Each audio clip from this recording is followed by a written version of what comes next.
Hey everybody, today on One Man Garage, or let's call it this week on One Man Garage. Just back to finishing up Catalina, nothing too exciting. Took a little break from it, waiting on parts, and went out of town. So, back at it. Here we go. One of the parts I was waiting on last week was this standard ICK 100.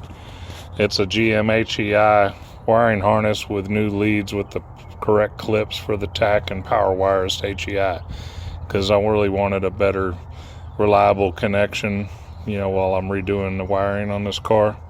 So that was a big item. And we still haven't gone under here to fabricate the column shift. Current plan is, at least today, install that part that also allows us to go to the floor shifter later, reinstall that with the spacer, use this, which I think is second gen F body, then probably use the C10 rod, but the top of it I'm gonna have to weld a washer to it, so it will get a washer that fits over. If you can see that white nylon bushing right there, get a washer that fits over that and then weld it to the end of that C10 rod, and I'm thinking that's gonna work. If not, Ronnie does have the cleaned up 69 Le Mans GTO ratchet shifter that can go on the floor later, but we're going to try to do this first. But we're going to set the car up to where we can do both. Moving on.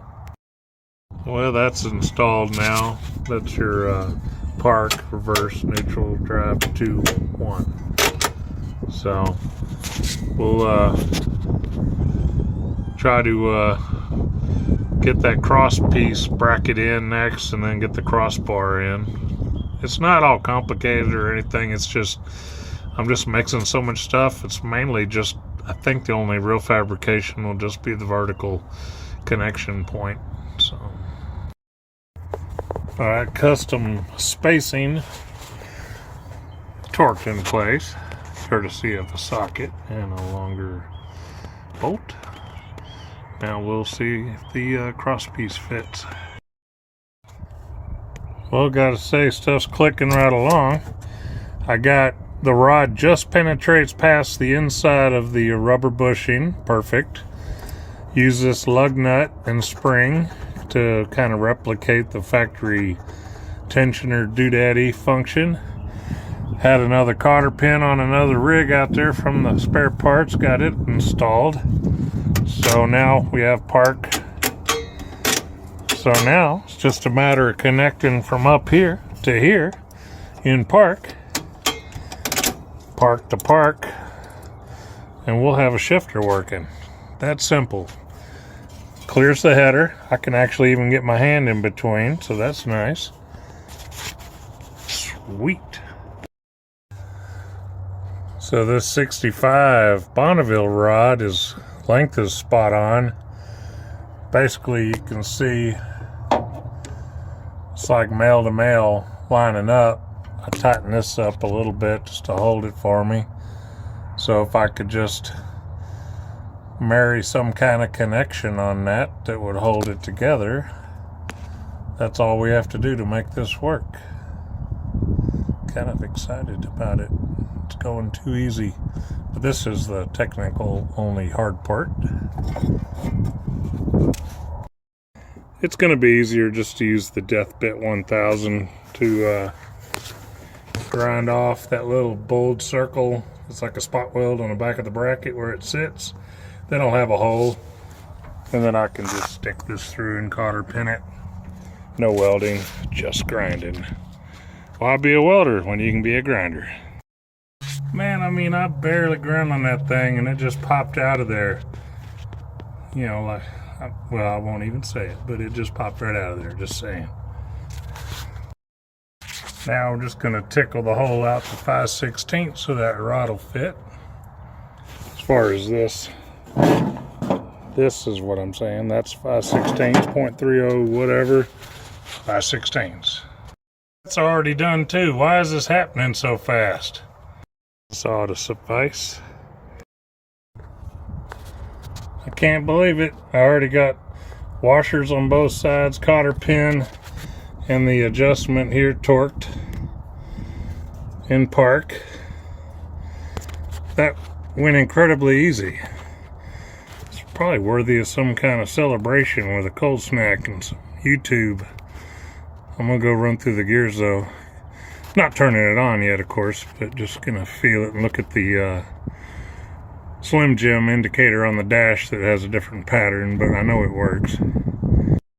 So we got our PNDLR, which is Slim Jim talk for I'm a crappy transmission, and we're gonna just go,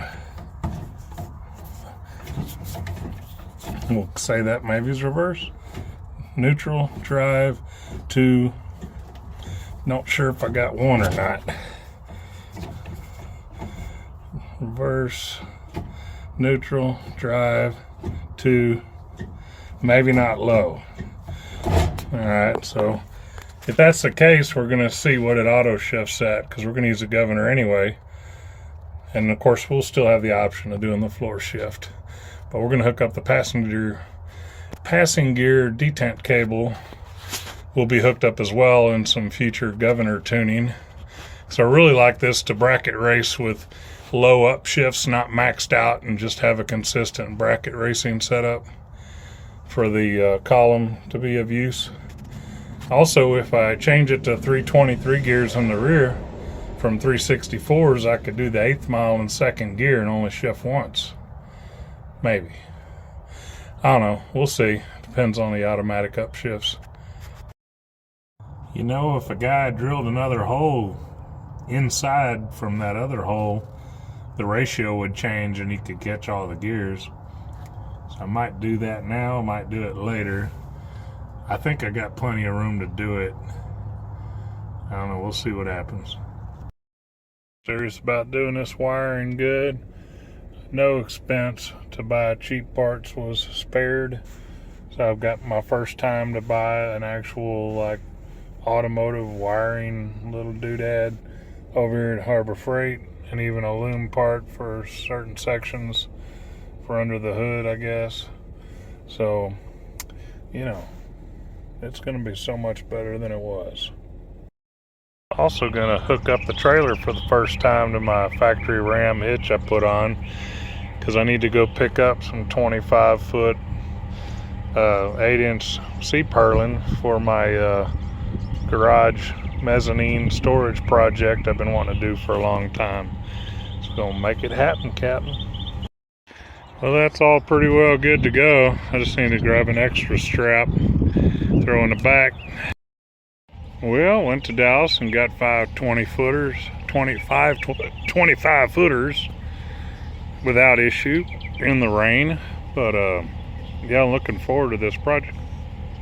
Part of the benefit of all this is, see, I'm going to be putting it up here, up high above this middle section between the garage doors. I have an 8-foot wide by 4-foot sheets of plywood will fit perfectly on it. I have a 24-foot long 8-foot mezzanine for storage, and then potentially could tape off the edges of it to the ground and have a little mini paint booth or primer booth.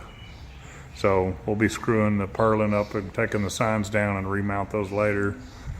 But it should be pretty easy to put the framing together, and then we'll go get plywood after that's up. Yeah, we're gonna run the C10 in the race tomorrow, first race of the season, TMCCC. Still have to do test and tune on this, try to get this fired up today, but we're not gonna just go straight to the starting line with it. We gotta make sure it's ready and tested, and, you know, but we're gonna try to get everything done and fire this up today too. Maybe we'll put a mirror on this, because I had stripped the doors clear. That's been kind of a problem driving it like that. I went ahead and started doing something instead of working on what I should do, and got my best bodywork tools out, which is a grinder. And we had all this busted up, screwed up, cracked metal, ground the high spots off from the old mirrors. This is all disgusting, and it's pretty much garbage. So I'll probably just put JB weld on it. I'm probably going to be drilling a couple holes here or thereabouts for the other mirror and fill in the rest and primer it, shoot some white spray paint on it. I mean, it's not going to be any worse than this door already was, which was crap. Maybe I'll get a better door later. See how it turns out. I'm doing a professional weld repair. See, it says it, weld professional. So this is a little thing I came up with for like stuffing JB weld in a hole. So use a cotton ball and mix it up, make it like rebar, and then just kind of poke it in the hole and let it harden. Make sure it's fully coated. And then you can grind it off. It'll be better than just pouring it in there and it dripping or something. Which it's not, because this stuff's all thick and it's cold outside. So like that big crater cracked one, just kind of worked it in there and pushed it around and got it tucked in. Let that dry overnight or something like that, and we can sand on it and go from there. And maybe something similar on some of the other big holes. That little crack down there, I may just use a straight JB weld, not sure yet. Another bad idea I had to stick this center cap that doesn't fit on here. Probably won't work. Maybe I won't do it. I'd like it to click in there. But I thought about silicone and just gluing it on, because we're just there for aesthetics. It'll look nice. Having a Catalina center on a Tempest wheel. Looks stock, but it's slightly custom. Although, maybe I'll take these screws out first. Maybe that's part of the problem. We'll see. While I'm at it. I know this isn't right. Shouldn't do it. I'm just doing it just to see what it does. So, you know, hear me out. Let it dry. We'll grind it down. I don't know. I mean, I'm racing tomorrow in this, so might have to paint over it just to beautify it before I grind it. And then we'll see what shows up after we grind it flat. I don't know. And maybe we can put filler on it if the holes stay intact. Like intact, not being holes, if you know what I mean. Over here too. Yeah, doesn't look good, but it kind of actually already looks better than it did. Well, I took this plate off, and then of course all this just fell apart. I don't think it's gonna work today. I don't want to destroy what I got here. Maybe I can make a bracket later. I don't know. Should I work on something more important now? Another reason I'm not working on the Catalina is because I switched priorities to help my friend Jim. I help senior friends and widowed senior ladies and handicapped, and sometimes with stuff on their car I can do, like brakes or fix a flat or whatever. And I was doing a radiator in this Hyundai Santa Fe. Got the new one much cheaper on Amazon after searching Rock Auto for part numbers. Same radiator cost you $300 plus with tax at O'Reilly's. Got this one shipped to the door for like $80 on Amazon. So even had same part number that you could reference to several suppliers, and everything looks right on it. But this thing's a little tricky, trying to figure out how to get it out. Getting the lines and hoses off the bottom. I already took the electric fans off, but took the panel off the bottom. I think there's a bracket, so I might have to drop it down from the bottom to get it out. It's kind of weird. Not as simple as an old car, but it's coming along. I finally got that out of there. Had to pull this loose, and these brackets that were up in here, and stretch this front end back, and clamps and prying, and not fun to work on. Looked up some videos to get some pointers, but basically they all said it's really a pain in the ass and not a very easy job. So said be patient. And yeah, so this is another reason I like old cars better. Don't have to deal with any of that. But it's coming around. Well, Went ahead and threw some rattle can Walmart on there just so it white-ish. I don't know. Obviously it looks ridiculous, so maybe I'll grind it off in the morning before I leave. Probably not. Well, yeah, same over here. It's horrible. Don't judge me. Just playing around. Grind it off, smooth it out, sand it proper, do some filler. We'll see how my patches hold up after this cures. Well, hey, looky there. It's in there and got one fan in place. So now I need to hook up the hoses down there. These hoses have, I guess, been changed out. It said made in USA, and this thing is made in Japan, so pretty sure somebody changed them. The hoses look pretty good, felt good, so.